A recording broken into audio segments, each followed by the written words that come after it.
Segunda carta de Paulo a Timóteo, capítulo 1. Eu iria estar explanando ele, todo o capítulo, mas creio que, se não der, na quinta-feira nós terminaremos esse texto. Amém? Amém, queridos? Segunda carta de Paulo a Timóteo, capítulo 1. Paulo, apóstolo de Cristo Jesus, pela vontade de Deus, de conformidade com a promessa da vida que está em Cristo Jesus, ao amado filho Timóteo, graça, misericórdia e paz da parte de Deus Pai e de Cristo Jesus nosso Senhor. Dou graças a Deus, a quem, desde os meus antepassados, sirvo com consciência pura, porque sem cessar me lembro de ti nas minhas orações, noite e dia, lembrando das tuas lágrimas, estou ansioso por ver-te, para que eu transborde de alegria, pela recordação que guardo de tua fé, sem fingimento, a mesma que, primeiramente, habitou em tua avó Lóide e em tua mãe Eunice, e estou certo de que também em ti. Por esta razão, pois, te admoesto que reavives o dom de Deus que há em ti, pela imposição das minhas mãos. Porque Deus não nos tem dado espírito de covardia, mas de poder, de amor e de moderação. Não te envergonhes, portanto, do testemunho de nosso Senhor, nem do seu encarcerado, que sou eu. Pelo contrário, participa comigo dos sofrimentos a favor do Evangelho, segundo o poder de Deus, que nos salvou e nos chamou com santa vocação, não segundo as nossas obras, mas conforme a sua própria determinação e graça que nos foi dada em Cristo Jesus, antes dos tempos eternos, e manifestada agora pelo aparecimento de nosso Salvador, Cristo Jesus, o qual não só destruiu a morte, como trouxe à luz a vida e a imortalidade mediante o Evangelho, para o qual eu fui designado pregador, apóstolo e mestre, e por isso estou sofrendo estas coisas. Todavia, não me envergonho, porque sei em quem tenho crido, e estou certo que Ele é poderoso para guardar o meu depósito até aquele dia. Mantenha o padrão das sãs palavras que de mim ouviste com fé e com amor que está em Cristo Jesus. Guarda o bom depósito mediante o Espírito Santo que habita em nós. Estás ciente de que todos os da Ásia me abandonaram. Dentre eles, cito Figelo e Hemórgenes. Conceda ao Senhor misericórdia, Fígelo e Hemórgenes. Conceda ao Senhor misericórdia à casa de Onesíforo, porque muitas vezes me deu ânimo e nunca se envergonhou das minhas algemas. Antes, tendo ele chegado a Roma, me procurou solicitamente até me encontrar. O Senhor lhe conceda, naquele dia, achar misericórdia da parte do Senhor. E tu sabes, melhor do que eu, quantos serviços me prestou ele em Éfeso. Pai, nós louvamos o teu nome pela tua palavra lida. E te pedimos que tu venhas sobre nós, Senhor, e elucide aquilo que está descrito, Senhor, escrito nas Sagradas Escrituras, para que possamos aplicar em nossa vida cristã. Esta é a nossa oração, Deus, em nome de Jesus. Amém. Essa segunda prisão de Paulo em Roma muito diferente da sua primeira prisão, uma prisão domiciliar, aonde ele aluga uma casa em Roma e ali ele tira o seu período de prisão por motivos religiosos. A causa da prisão de Paulo, no primeiro momento, em Roma, foi uma prisão de cunho religioso. Ele poderia receber visitas. A Bíblia nos diz que ele evangeliza muitos dos soldados que estão na sua escolta nesta prisão domiciliar. E eles aceitam o evangelho de Jesus Cristo. Muitos chegam das igrejas, das cidades em que Paulo inaugurou igrejas, implantou igrejas, e vão visitá-lo, vão dar forças a ele. Esta prisão agora de cunho político. Agora o próprio imperador que se levanta contra o apóstolo Paulo. Há um historiador do quarto século chamado Eusébio. Ele diz que o próprio Nero agora se levanta contra Paulo, e não mais numa prisão domiciliar, agora preso numa prisão mametina. O que seria esta prisão? Seria aquela prisão dos condenados já à morte. Essa prisão seria no subsolo já do tribunal romano. Dali, eles presos subiam para serem julgados e dali saíam para a morte. Paulo, assim passando por esta prisão, entra na Via Óstia, sai com a escolta, sai da estrada, 17, 20 passos depois que sai da estrada, é degolado, é morto. Esta prisão mametina não era um cárcere como esses que nós conhecemos, eram buracos. O preso ficava em buracos, úmidos. Era verdadeiramente uma tortura antes da morte. Aqui está Paulo preso por causa do seu amor e comprometimento ao Evangelho de Jesus Cristo. Nós precisamos olhar para esta carta como Paulo escrevendo, não com pena e tinta, não com caneta e tinta, mas com pena e sangue, com caneta e sangue. Ele sabe que daqui ele vai sair para a morte. Ele já está certo disso. Lá na frente, nesta mesma carta, ele vai declarar: combati o bom combate, encerrei a carreira e guardei a fé.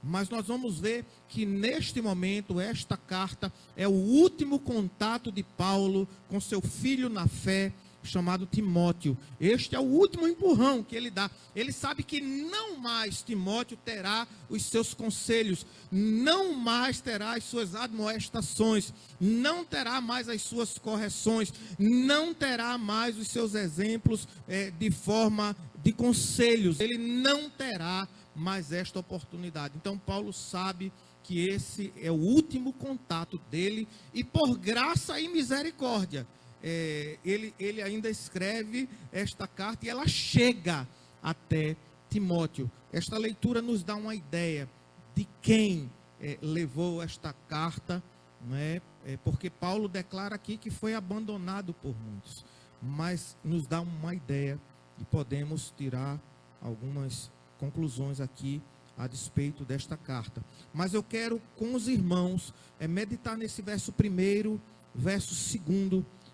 Não sei se os irmãos notaram na leitura uma repetição, uma insistência de Paulo com relação à mensagem e ao portador dela, do mensageiro e da mensagem. Paulo aqui vai enfatizar nesta carta a Timóteo a missão e a mensagem. A missão e a mensagem. Veja algo interessante, verso 1 e 2. Paulo, apóstolo de Cristo Jesus, pela vontade de Deus e de conformidade com a promessa da vida que está em Cristo Jesus, ao amado filho Timóteo, graça, misericórdia e paz da parte de Deus e Pai de Cristo Jesus, nosso Senhor. Os irmãos notam que Paulo insiste em destacar a pessoa de Cristo Jesus. Por que isso, irmãos? Por que isso?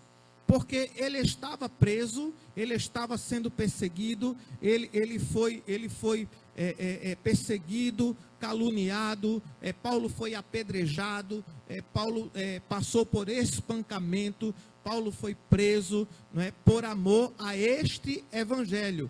Que evangelho foi esse que incomodou os judeus? Que evangelho pregado por Paulo foi esse que incomodou os principais da sinagoga, os sacerdotes? Que evangelho foi esse? O evangelho de Cristo Jesus.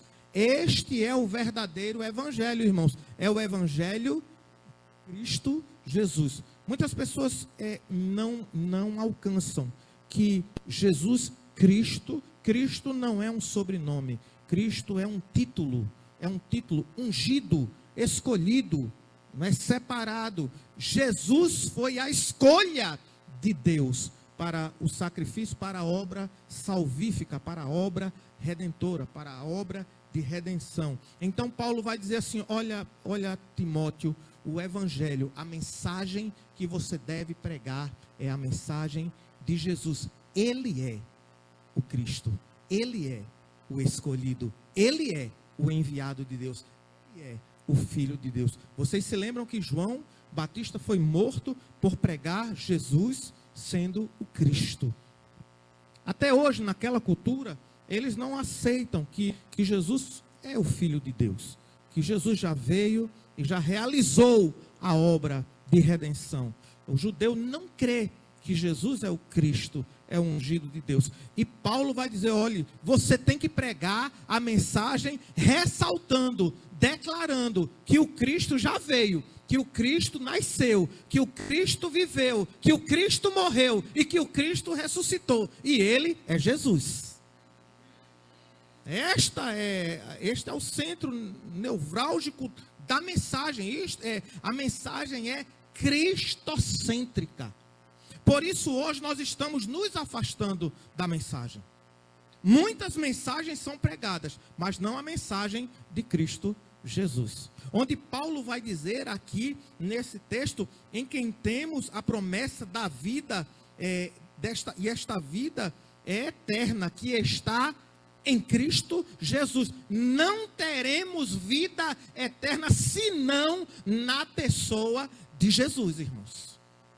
Na pessoa de Jesus. Se não crermos, se não acreditarmos, se não confessarmos a Ele como Senhor e Salvador, não teremos vida eterna. Paulo está dizendo: meu filho, fique ligado no que você vai pregar.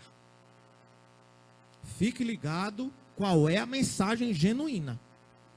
Hoje, no trabalho interessante, cheguei e fui interrogado por alguns: pastor, o senhor conhece fulano e tal? Não, porque passou um vídeo aqui e fulano, muito conhecido fulano. E eu disse: não, eu não conheço de nome, eu não conheço. Ficaram surpresos. O senhor não conhece? O senhor não conhece fulano de tal? Eu digo: não. Era para eu conhecer. Que é isso? O senhor está desatualizado. O senhor não tem internet, o senhor não tem YouTube, o senhor não vê as pregações, o senhor não vê. Eu fiquei calado para não chocar, mas em um segundo momento eu vou esclarecer que pregação é esta? É a pregação que ressalta, que aponta, que mostra, que apresenta Jesus como o Cristo, como ungido, como escolhido de Deus. A pregação da palavra deve fazer Cristo Jesus conhecido, e não o portador da mensagem, não o mensageiro, mas ele. A mensagem eficaz é esta, a mensagem que produz mudança é esta, de Cristo Jesus, o nosso Senhor e Salvador. Paulo está declarando isso a Timóteo. Não se afaste da verdade do Evangelho. Qual é a verdade do Evangelho, irmãos? Jesus é Deus. Jesus é o ungido de Deus. Jesus é o Cordeiro de Deus. É Jesus. É Jesus, irmãos. Não é pregador. Não é pregador. Não é placa de igreja. Não é. É Jesus. E esta é a mensagem que nós devemos pregar. Paulo, apóstolo de Cristo Jesus. E ele vai falar da vida de conformidade com a vontade de Deus e com a promessa da vida que está em Cristo Jesus. Vai declarar pela misericórdia e paz e graça da parte de Deus Pai e de Cristo Jesus. Não temos graça, não temos paz, não temos nada se não for através da pessoa de Cristo Jesus. O que não pode faltar na nossa vida é Cristo Jesus. E não é apresentar Jesus como um grande profeta, como um filantropo, como alguém que era caridoso. Não. Devemos apresentar ele como um ungido de Deus, o Cordeiro de Deus que tira o pecado do mundo.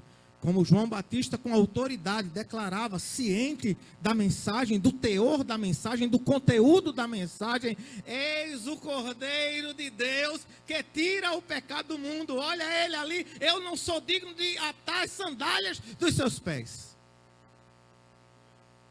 Esta é a mensagem. Enquanto hoje vivemos um evangelho que fazem homens conhecidos, mas o genuíno evangelho é para fazer Jesus conhecido aos homens. Este é o verdadeiro evangelho. Esse é o genuíno evangelho, irmãos. Este é o verdadeiro propósito do evangelho. Quando o pregador se destaca mais do que Jesus, tem alguma coisa que não está de conformidade com o genuíno evangelho. Quando pessoas começam a seguir pregadores e não a Cristo, o Cordeiro ungido de Deus, tem alguma coisa errada, irmãos. Em algum momento da caminhada houve um desvio, houve um deslize. Quando as pessoas são mais devotas, são mais fiéis aos pregadores do que a Cristo Jesus, existe alguma coisa errada e nós devemos rever os nossos conceitos.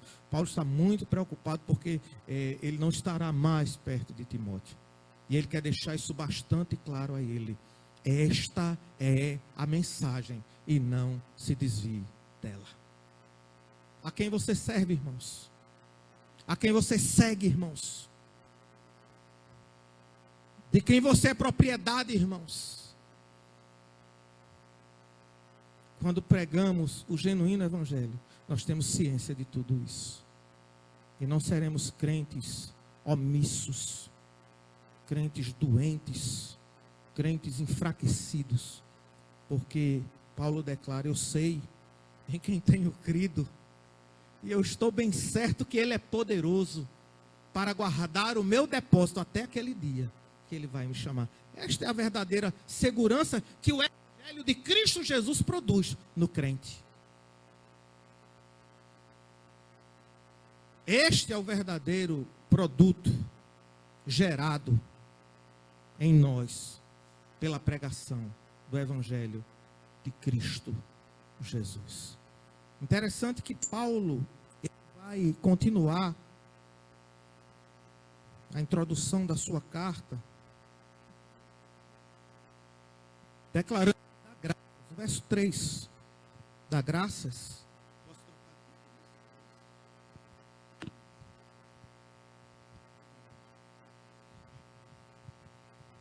Veja no verso 3, irmãos, a expressão que Paulo declara de gratidão pela vida de Timóteo. Dou graças a Deus, a quem desde os meus antepassados sirvo com consciência pura, porque sem cessar me lembro de ti nas minhas orações, noite e dia. Veja que Paulo não só se envolvia com a palavra, investia na palavra, como também na oração. A Bíblia, ele declara aqui que ele orava por Timóteo dia e noite. E a palavra de Deus, a meditação da palavra, a meditação dela, né, a devocional na palavra do Senhor, é tanto quanto importante na vida do cristão como a oração. Como a oração. Devem andar juntos, irmãos. E vai aqui uma orientação do pastor desse rebanho. Se você tem um pão diário, uma devocional diária, leia. E se você não tem, compre, para que você tenha uma devocional diária.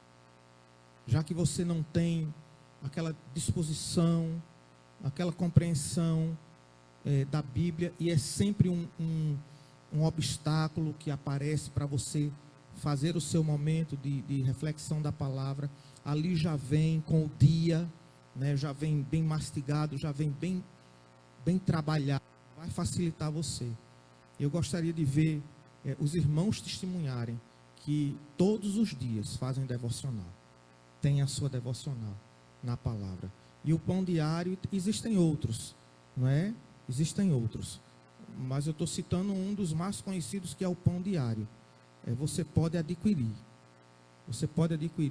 e você pode começar a trabalhar, né? Esse hábito sadio de ter devocional. Eu quero perguntar aqui, e você vai responder para você. Quem tem devocional todo dia? Quem faz devocional, responda para você. Responda para você. Quem faz devocional todo dia? Sabe como é que a gente sabe? Quando o crente chega aqui na frente e a gente pede para ele orar. Quando a gente pede para ele ler uma passagem bíblica, a gente sabe, a gente percebe quem tem devocional com Deus e quem não tem. Quem tira a poeira da Bíblia para vir para a igreja, a gente percebe, a gente sabe, né? Do jeito de orar, né? Do jeito de ler a palavra. Há diferença de quem tem devocional diária com Deus e quem não tem. Então, busque um pão diário. Talvez você até tenha em casa, né? E não tenha o hábito de ter devocional, mas que a nossa igreja adquira esse hábito de ter uma devocional todo dia com o Senhor. Amém? Paulo vai dizer que ora sem cessar por Timóteo, de dia e de noite, lembrando das tuas lágrimas. Que lágrimas seriam essas, irmãos? Que momento foi esse que marcou na memória de Paulo? E agora, prestes a morrer, a morte, ele se lembra e ele acha relevante lembrar a Timóteo das suas lágrimas. Mas esta lembrança tem um objetivo. O verso 4 diz assim: lembrando das tuas lágrimas, estou ansioso por ver-te, para que eu transborde de alegria. Vamos meditar nesse versículo aqui, irmãos. Paulo se lembra das lágrimas de Timóteo. Atos 20, verso 37. Atos dos Apóstolos, capítulo 20, verso 37. Aqui, o livro de Atos vai relatar as viagens missionárias de Paulo, e vamos identificar nas suas cartas alguns momentos que ele passa aqui no livro de Atos dos Apóstolos. Capítulo 20, aquela mesma passagem onde no primeiro dia da semana aquele jovem cai da janela. Paulo estava prestes a viajar, a fazer uma viagem.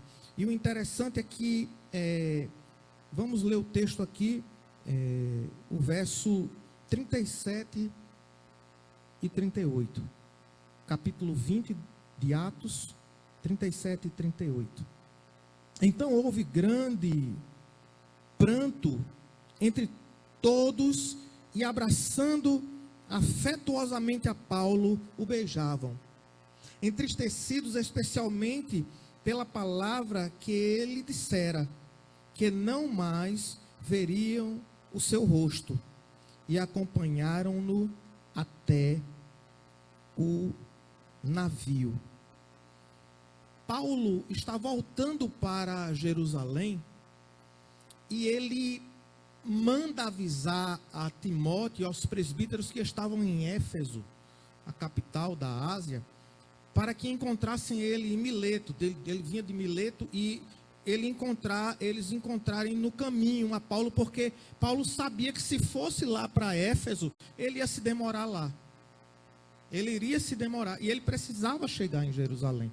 E ele estava querendo chegar no seu destino. Então ele diz: olha, avisa lá aos presbíteros e a Timóteo que me encontrem no caminho, porque eu quero vê-los. E quando eles encontram a Paulo, irmãos, há uma comoção, porque nas palavras de Paulo, Paulo dá a entender que não mais eles o veriam. Por isso que a Bíblia diz que eles abraçam e beijam a Paulo, né? E há uma comoção, porque era como que fosse a despedida.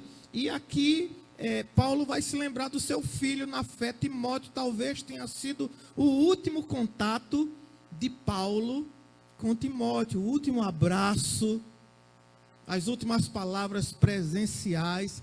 E ele se recorda das lágrimas do seu filho na fé. E ele vai declarar em sua carta: eu me lembro das tuas lágrimas. Mas há um propósito desta lembrança de Paulo.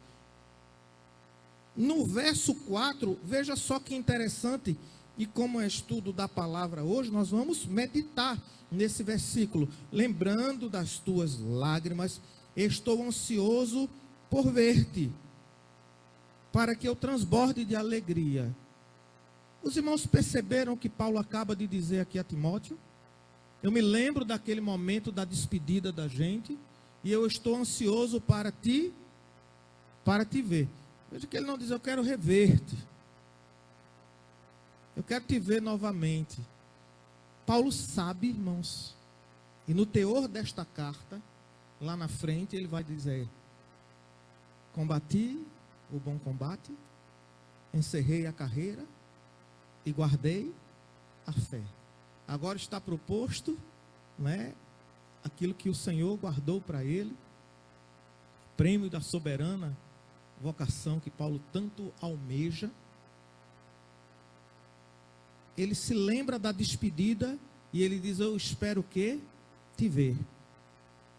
Aonde, irmãos? Aonde, irmãos? No céu, irmãos. É no céu. Paulo transfere essa expectativa dele para o seu filho na fé. Meu filho, a nossa história não termina aqui não. Acaba aqui não. Aquela foi a despedida aqui. Foi um até logo. Até breve. Eu me lembro daquele momento que você sentiu ali que a gente não se via mais aqui. E veja que interessante que Paulo vai dizer assim: eu me lembro dessas lágrimas e eu espero, eu estou ansioso para poder ver-te, para que eu transborde de alegria. Irmãos, transbordar é a plenitude. É encher e passar da medida. Quando teremos a plenitude de alegria, irmãos? Aonde? É lá, irmãos. Crente que fica frustrado porque não tem plenitude de alegria aqui, é porque não conhece a palavra. Aqui temos momentos felizes, e somos felizes por termos Jesus na nossa vida. Mas ele diz: vocês vão ter aflições. E a gente fica alegre na aflição. Amém? Eu estou feliz com a sinceridade dos irmãos. É para estar, é para ficar. Mas não dá todas as vezes. Todas as vezes. Não dá. Não dá. Né? Aí depois a gente vem, corre para a presença de Jesus. Aí a gente chora e se alegra. A gente se enche de fé, de alegria. Né? E quando sabe o problema está lá. Com um olhão assim, mim e você. Não é? Mas aí você vai diferente enfrentá-lo. Vai diferente. Mas plenitude de alegria, irmãos? Vou te dar um motivo da plenitude.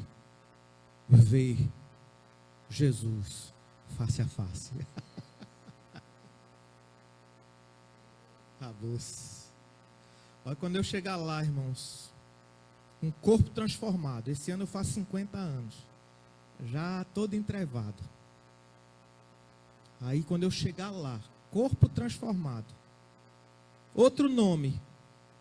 Quando eu ver Jesus, irmãos, Que carreira. Nem o Usain Bolt me pega para abraçar o meu rei. Para abraçar o meu rei.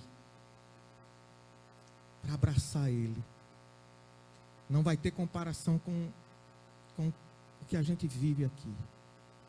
A gente vive a presença. Mas a gente vai ver. E vai estar com ele para sempre. Não vai ter mais relógio. Não vai ter mais final de mês. Olha, está chegando. Já dá uma tremedeira. Já dá um suor frio. Já dá um aí que... Lá não. Lá não. É plenitude. É transbordar de alegria. Paulo diz, eu me lembro ali, você me abraçando, sabendo que já não mais a gente vai se ver. E a nossa história não acaba aqui. Não acaba aqui. Veja que essa situação que Paulo cita, ele quer levar a outro ensinamento. E ele vai dizer, eu quero que minha alegria transborde pela recordação que eu guardo de tua fé sem fingimento. Porque, olha, sem fé é impossível agradar a Deus. O justo viverá pela fé. Pela graça sois salvos mediante a fé. É necessário que aquele que chegue a Deus creia, tenha fé, que ele é galardoador daqueles que o buscam. Veja só, Paulo está feliz porque ele se recorda que Timóteo tinha fé. E não é aquela fé natural, viu, irmãos? Não é a fé de Gilberto Gil, que eu vou andar com fé, que a fé não costuma falhar. Essa fé natural falha, viu? Ele não fala de uma fé natural que todos os homens têm. Aquela fé que o pai diz ao filho, olha, eu vou trazer uma bola de futebol para você, e o filho acredita que o pai vai trazer. Essa fé é uma fé natural, todo mundo tem. Que você vai ficar ali esperando o Jardim Brasil 2 e um dia ele vai passar, né? Um dia ele passa, fica ali na parada, né, Fernando? Que ele vai passar. Isto é uma fé natural, todo mundo tem. Todo mundo tem. Mas esta fé sem fingimento é uma fé genuína. A fé salvífica, a fé, aquela fé que apresentamos diante da graça do Senhor, nesta obra de redenção. Esta fé que cremos que este livro é a palavra de Deus. É esta fé que Paulo ressalta e se lembra com alegria de Timóteo. Veja que coisa linda, não é? Ele não se lembra, né? Rapaz, eu me lembro de ti quando eu fui te visitar e aquela tua casa bonita. Eu me lembro de você quando você veio me buscar com aquele carro bonito. Não, eu me lembro da tua fé genuína, sem fingimento, que na hora da prova está ali firmado na rocha, né, Terto? Como é que está firme na rocha? Isso é fé, isso é a fé.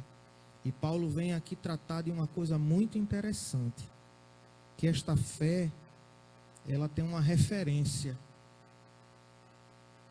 na vida da avó e da mãe de Timóteo.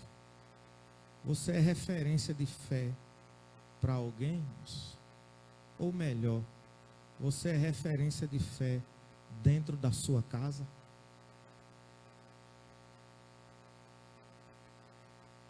Você é referência de fé? Paulo cita esta fé sem fingimento que nós vimos primeiro na tua avó, Lloyd, e na tua mãe, Eunice. Aquilo é que era fé. E Paulo considera Timóteo como filho na fé, mas ele é aquela palavra que ele mesmo diz, um plantou, outro regou, né? Mas quem dá o crescimento, ali no testemunho da mãe e da avó de Timóteo, ele estava sendo alimentado, ele estava sendo ministrado, Ele estava sendo evangelizado, talvez Paulo deu ali só o convite. Ele considera Timóteo como um filho na fé. Mas ele se lembra, olha, tu tivesse referência de fé, tu tivesse referência de vida cristã. E essa fé é o modelo que tu visse. Né? Ela se espelhou, ela teve um modelo. Né? Ela é o reflexo daquilo que tu viu na tua avó e na tua mãe. Você é reflexo de fé? Ou você é reflexo de reclamação, murmuração, inconstância, de altos e baixos? Veja que coisa linda esta fé que Paulo ressalta em Timóteo e traz referência. Devemos ser referência de fé, irmãos, de crentes fiéis, de crentes de fé, de pessoas diferentes mesmo, que dão bom testemunho. Bom testemunho, não aquele que ser crente para ser como você. Veja que coisa triste. Ser crente como fulano, eu não quero. Eu quero seguir a Jesus de forma correta. Isso aí é uma desculpa, mas ainda uso o exemplo errado. Né? De pessoas que dão cabimento para se escorar nessa desculpa. Ser crente para ser crente como fulano, como ciclano. E Paulo vai dizer, eu me lembro da tua fé sem fingimento, genuína, que você viu na sua avó e na sua mãe. Mas essa fé não serve só para conquistar coisas, para agradar a Deus. Veja que coisa linda, e no verso 6 e 7 eu encerro. E na quinta-feira a gente parte do 8 para o 18. Por esta razão, pois, te admoesto que reavives o dom de Deus que há em ti pela imposição das minhas mãos. Porque Deus não nos tem dado o espírito de covardia, mas de poder, de amor e de moderação. Por esta razão, que razão? Que razão? Porque ele tem fé. Porque você tem fé, eu agora vou te amoestar. Admoestar. É fazer sentar para ouvir. Paulo está dizendo, porque você tem fé, eu vou te dar uma chamada agora. Vou dar uma chamada. A Bíblia diz, instrui o sábio, e ele será o que, irmãos? Ele será o que? Mais sábio. Instrui o tolo, para você ver o que acontece. É problema. É problema. Aí Paulo diz, como você é uma pessoa firmada na fé, você está firmado em Cristo, você tem base bíblica, você tem estrutura espiritual, eu vou te admoestar. Eu vou dizer a você, reavive o dom. Se eu for dizer isso aqui a alguns crentes, vão sair da igreja. Tem crente chateado comigo, né, quando eu vou orientar. Tem gente chateada comigo aqui na igreja, porque não sabe receber orientação. Não sabe. Aí Paulo diz, porque tu tem fé, porque tu está firmado em Cristo, eu vou te orientar, eu vou te chamar a atenção. Reavive o dom. Por quê? Porque Paulo tinha Timóteo tinha relaxado. Reavive o dom que há em você. E tem muito crente relaxado, irmãos. E maldito é aquele que faz a obra do Senhor relaxadamente. Quando o Senhor nos orienta, é para a gente baixar a cabeça e ter vergonha. Não inflar o pé que eu faço.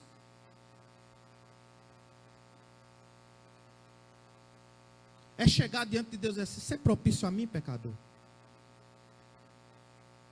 É Deus orientando a gente, e a gente diz, é verdade, Senhor. Sou devedor. Eu sou devedor. E sabe por que a gente não tem esse sentimento? Porque não cai um fogo do céu, um culto aqui, um culto ali. Porque eu queria ver, se eu chegasse na igreja, eu pegasse a cadeira como eu pego sempre, e pego e arrasto e me sento ali, e se eu fizesse isso com o coração longe, e viesse um foguinho do céu e feito usar, pegar lá na arca de todo jeito, porque não podia.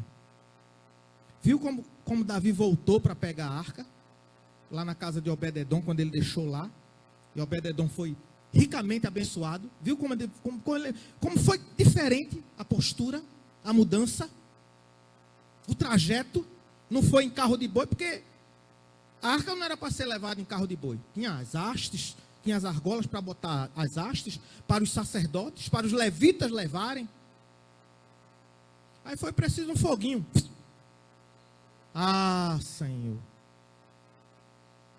Tivesse um foguinho aqui, ali. Eu duvido que a gente tivesse assim. A gente ia aceitar a orientação de Deus.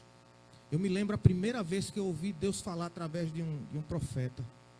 Eu tinha 6 anos de idade, irmãos, para 7. Uma irmã, instrumento de Deus, e minha mãe me levou, minha mãe precisando da palavra do Senhor, precisando buscar refúgio, e a gente chegou lá, me lembro como se fosse hoje, sei o nome da rua, só não sei o número da casa. Chegamos lá, entramos, a irmã já estava lá preparada, por Deus, e chegamos lá, me lembro, nos ajoelhamos assim no quarto, a cama de casal, ela, minha mãe na cabeceira e eu no cantinho assim da parede.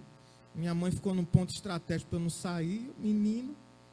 E quando a gente começou a orar, irmãos, pela primeira vez, eu ouvi Deus bradar em profecias. Eu acho que naquela semana, irmãos, eu não dormi. O sentimento foi esse, de temor e tremor. Sabe o que vinha na minha mente, irmãos, de criança? Eu ouvi a voz de Deus. Eu ouvi a voz de Deus. Deus falou ali naquele que foi a primeira manifestação de Deus na minha vida. Hoje em dia, irmãos, hoje em dia,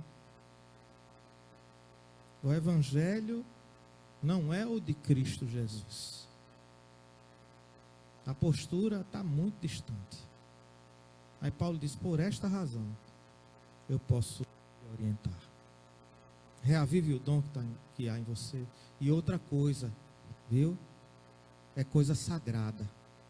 Foi por imposição de mãos. As coisas daqui não é brincadeira, irmão. É sagrado. É sagrado. E quem está falando aqui foi ungido por Deus. Foi ungido por Deus.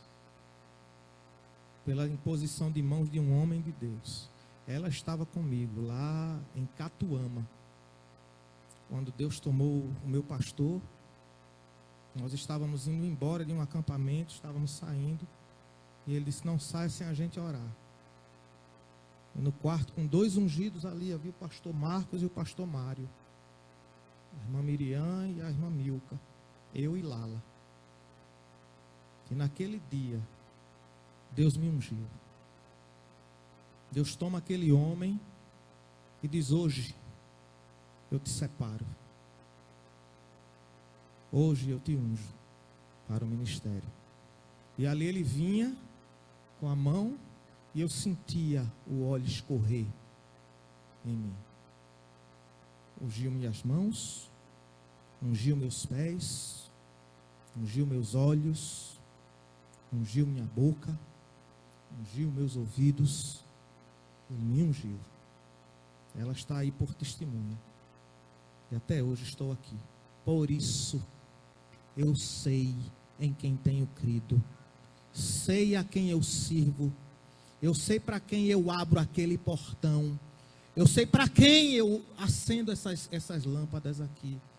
Eu sei para quem eu ligo esta mesa. Eu sei para quem eu ligo esses ventiladores. Eu sei para quem eu me ajoelho. Eu sei para quem eu digo, meu rei, eu sei em quem tenho crido. E eu estou bem certo que ele é poderoso para guardar o meu depósito até aquele dia. Amém, queridos? Que Deus nos abençoe.